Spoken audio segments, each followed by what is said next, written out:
So a few months ago, I stopped moving my body. Oh my god, pins and needles! And I realized when you neglect a body, you are neglecting the vessel that allows you to experience life. So that was the intro video I filmed at the beginning of the challenge.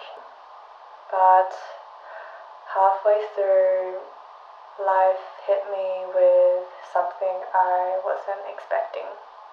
I've been in a long-distance relationship for over 2 years now, and on day 5, my partner told me he was thinking about ending things.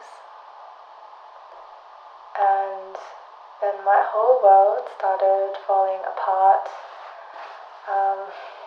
But I thought I still need to finish making this freaking video because I've committed.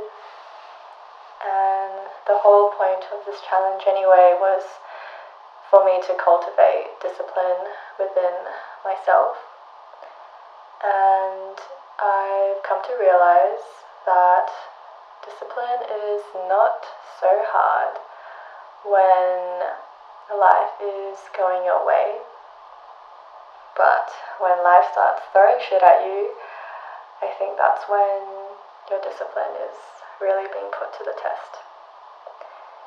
And so this video is going to be about how I try to keep my life together even when it feels like it's all falling apart. Okay, so I think I can at least do 10, but let's see. So I picked this challenge because 10 years ago I couldn't even do a single push-up. Back then it felt impossible. I was so socially anxious that I couldn't make any real friends. I never felt safe in my own skin, and I was so physically weak, borderline anorexic even, and so incredibly self-conscious that I basically spent my entire childhood gaming because my consciousness felt safer inside a screen than real life. Discipline wasn't even a concept to me back then, and I was just reluctantly surviving in a world I wasn't sure I even wanted to be a part of. So that was 10, kind of. So now I just do 10 more of those, I guess. But everything changed when I discovered longboarding at 18. For the first time in my life, moving made me feel alive. And I didn't realize it then, but that was my first taste of discipline. And I'd fall over and over again, day after day, just to get back up and want to do it all over again. And that's when life started to feel like a game.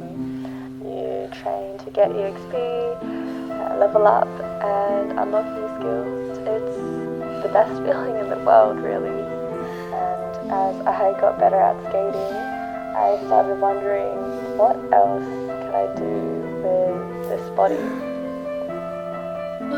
So that was 100. It actually wasn't as bad as I thought. I did 10 sets of 10, but I do feel like my form is really shit. I learned how to do a push-up finally. I started bouldering, running, freediving, yoga, meditating, painting, and writing my own music. That curiosity led me to learning and experiencing so many things I never even thought was possible for me before.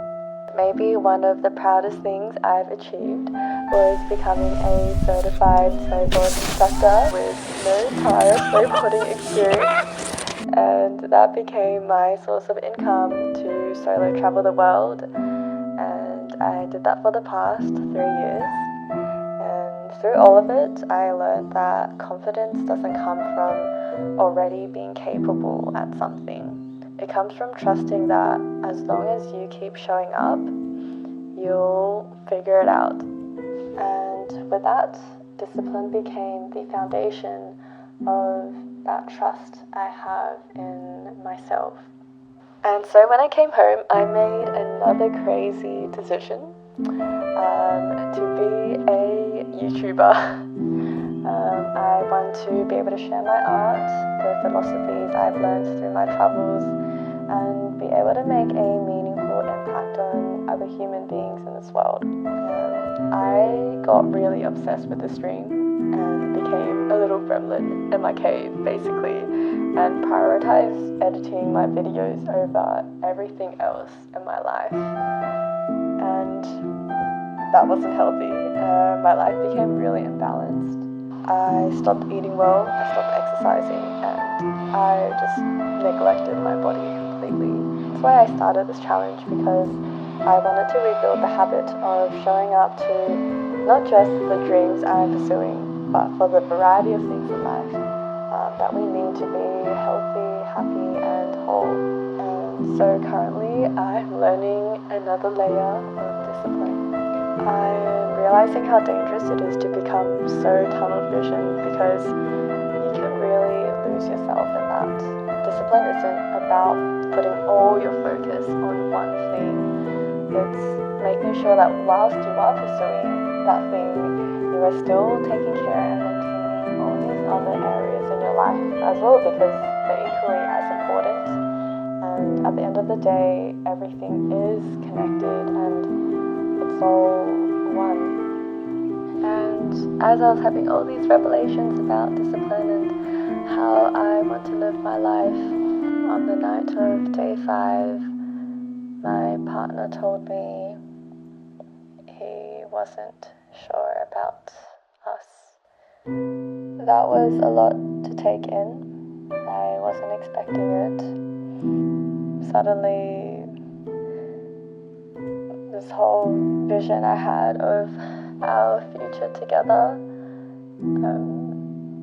was shattering, and I'm just scrambling on the floor, trying to pick up the pieces, but I'm not sure if I can put them back together. My heart was racing so fast that night. I couldn't sleep at all. The next day I thought about doing my 100 push-ups, but I just thought, no fucking way. So I gave myself the day off to just cry and drown in my own tears and misery, because I think that's a part of discipline as well. I think it's important to not distract yourself from feelings that hurt, because if you don't let them pass through you, they'll find other ways to hurt you. Real strength isn't always about pushing through pain.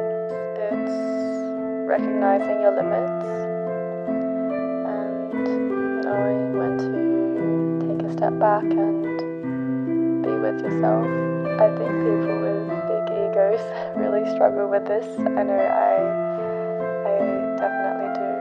But I've come to realize that when you keep expecting yourself to push through pain, it's not discipline anymore. I think it becomes a form of self-harm. So the next day I got a haircut with my mom, because I think that's really the first thing you need to do if you're going through a heartbreak. And I went home, wrote some sad romance songs, and I did 100 push-ups. And that felt good, to be able to miss the day, feel okay about it, because you'll pick yourself back up. All of us want some sort of certainty in our future. Certainty brings a sense of security, but I think that's all an illusion. If your sense of security comes entirely from an external source, whether it be a person, your job, a house, money, you'll never feel completely secure. And while those things are important, they are external. Anything external will always be in some way out of our control, and at any moment, it could all be taken away. This is the last day of my 100 push-up 10-day challenge, and I want to see how many push-ups I can do in a row. Let's see.